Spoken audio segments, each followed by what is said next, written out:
అది రాత్రి 12 గంటల సమయం. అంత రాత్రివేళ ఒక వ్యక్తి నడుచుకుంటూ వస్తూ ఉంటాడు. అతనికి ఆ మార్గమధ్యంలో ఒక గేదె కనబడుతుంది.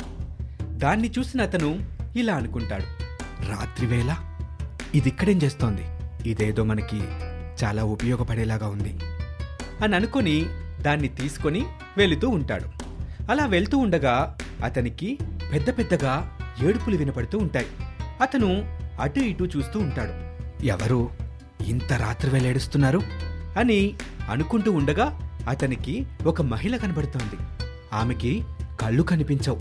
వెంటనే అతను ఆమె దగ్గరికి వెళ్ళి ఇలా అంటాడు, ఎవరమ్మా నువ్వింత రాత్రివేళ ఇక్కడ కూర్చొని ఎందుకు ఏడుస్తున్నావు?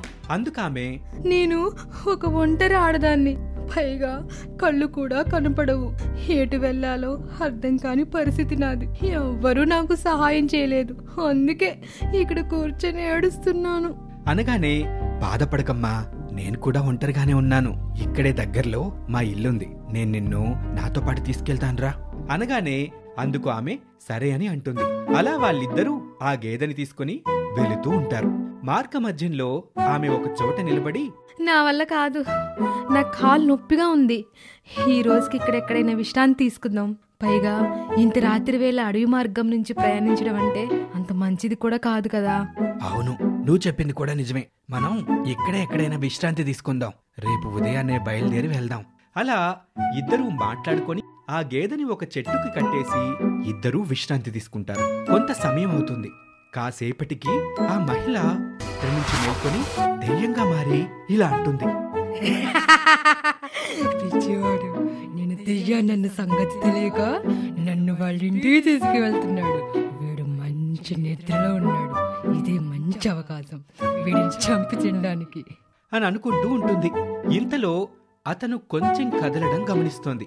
వెంటనే ఆ దెయ్యం ఏమీ తెలియనట్టుగా పక్కకు తిరిగి పడుకుంటుంది. ఆ వ్యక్తి కూడా నిద్ర నుంచి లేచి కూర్చొని దెయ్యంగా మారతాడు.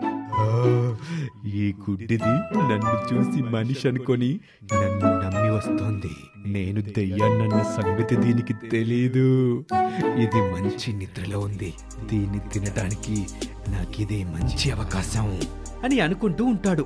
ఆమె అటు ఇటు కదలడంతో అతను కూడా పక్కకు తిరిగి పడుకుంటాడు. అలా కొంత సమయం నడుస్తోంది. ఇద్దరూ ఒక్కసారిగా లేచి ఒకరి ముఖం ఒకరు చూసుకుంటారు. అప్పుడు ఆ మగదెయ్యం ఇలా అంటాడు, ఏంటి నువ్వు దెయ్యానివా? నేనెంత ఆశపడ్డాను నిన్ను చంపి తిందామని, నా ఆశలన్నీ నిరాశలు చేశావు అంటూ కోపంగా ఆ ఆడదెయ్యం మీద అరుస్తాడు. అప్పుడు ఆ ఆడదెయ్యం, నేను కూడా నిన్ను మనిషి అనుకున్నాను, కానీ ఇప్పుడు తెలిసింది నాకులాగే నువ్వు కూడా దెయ్యానమని, నేను కూడా ఎంతో ఆశపడ్డాను, మంచి ఆహారం దొరికిందని అని ఒకరినొకరు తిట్టుకుంటూ ఉంటారు. అలా ఇద్దరూ గొడవ పడడం జరుగుతుంది. కొంత సమయం తర్వాత ఆ ఆడదెయ్యం ఇలా అంటుంది, మనం ఇలా గొడవ పడడం కంటే ఇదిగో ఏదో ఉంది కదా, దాన్ని సగం సగం పంచుకొని తినేద్దాం. మంచి ఆలోచన. అసలు నిజానికి ఈ గేదెని తినడం కోసమే నేను తీసుకొచ్చాను, ఇంతలో నువ్వు దొరికావు. జంతువుల కంటే మనిషి మాంసం ఇంకా రుచిగా ఉంటుందని ఆశపడ్డాను, పోనీలే ఇది దొరికింది కదా, దీన్ని ఇద్దరం కలిసి చంపి తినేద్దాం అని ఆ ఇద్దరూ కలిసి ఆ గేదెని చంపడానికి వెళ్తారు. ఆ గేదె వాళ్ళ రూపాలు వాళ్ళ మాటలు విని చాలా భయంతో అక్కడి నుంచి తప్పించుకుంటుంది. అప్పుడే దానికి దుర్గామాత ఆలయం కనబడుతుంది. అప్పుడు ఆ గేదె ఇలా అంటుంది, అమ్మా భవానీ, నువ్వే నన్ను కాపాడాలి, ఆ రెండు దెయ్యాలు నన్ను చంపడానికి వస్తున్నాయి, దయచేసి నన్ను కాపాడమ్మా అంటూ భోరున ఏడుస్తుంది. అప్పుడే దెయ్యాలు కూడా అక్కడికొస్తాయి. ఇంతలో దుర్గామాత అక్కడ ప్రత్యక్షమవుతోంది. దుర్గామాతని చూసిన దెయ్యాలు రెండు గజ గజ వణికిపోతాయి. అప్పుడు ఆ దెయ్యాలు ఇలా అంటాయి, అమ్మా దుర్గామాత, మమ్మల్ని ఏం చేయకు, ఏం చేయకు అని పెద్ద పెద్దగా అరుస్తూ ఉంటాయి. మీరు ఎంతో మంది ప్రాణాలు తీశారు, మిమ్మల్ని అంతం చేయకపోతే నాది తప్పవుతుంది అని ఇద్దరిని తన మాయతో దుర్గామాత అంతం చేసేస్తోంది. దుర్గామాత ఆ గేదె వైపు చూస్తోంది. ఆ గేదె వెంటనే మనిషిగా మారిపోతాడు. అప్పుడు అతను, అమ్మా తల్లి, మీకు చాలా కృతజ్ఞతలు, ఎన్నో సంవత్సరాలుగా ఈ గేదె రూపంలో శాపాన్ని అనుభవిస్తున్న నాకు శాప విముక్తి కలిగించారు తల్లి, మీకు చాలా కృతజ్ఞతలు తల్లి అంటూ ఆమెను వేడుకుంటాడు. అప్పుడు దుర్గామాత అతనితో ఇలా అంటుంది, ఇకనైనా బుద్ధి తెచ్చుకో.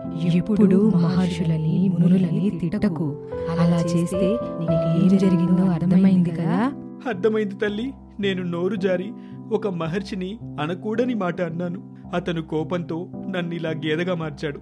ఇంకెప్పుడు నేను ఎవరిని పొరపాటును కూడా ఒక్క మాట కూడా అనను తల్లి అని అంటాడు. అప్పుడు ఆ దుర్గామాత, చాలా మంచిది, నీకు ఆయురారోగ్యాలు అష్టైశ్వర్యాలు ప్రసాదిస్తున్నాను అంటూ ఆ దుర్గామాత బంగారాన్ని ప్రత్యక్షం చేస్తోంది. దాన్ని చూసిన అతను చాలా సంతోషపడుతూ, చాలు తల్లి, చాలు, నా జన్మ ధన్యమైపోయింది. ఇక నాకు కష్టం అంటూ ఉండదు. రేపే విజయదశమి. నిన్ను వివిధ రకాల పువ్వులతో పూజించుకుంటాను తల్లి, పూజించుకుంటాను అని అంటాడు. ఇక దేవత అతన్ని దీవించి అక్కడి నుంచి మాయమైపోతోంది. ఈ స్టోరీ మీకు నచ్చినట్లయితే లైక్ చేయండి, కమెంట్ చేయండి, అలాగే మీ ఫ్రెండ్స్ తో షేర్ చేసుకోండి. ఇలాంటి ఇంట్రెస్టింగ్ స్టోరీస్ కోసం మా ఛానల్ ని సబ్స్క్రైబ్ చేసుకోవడం మర్చిపోకండి. Thank you for watching.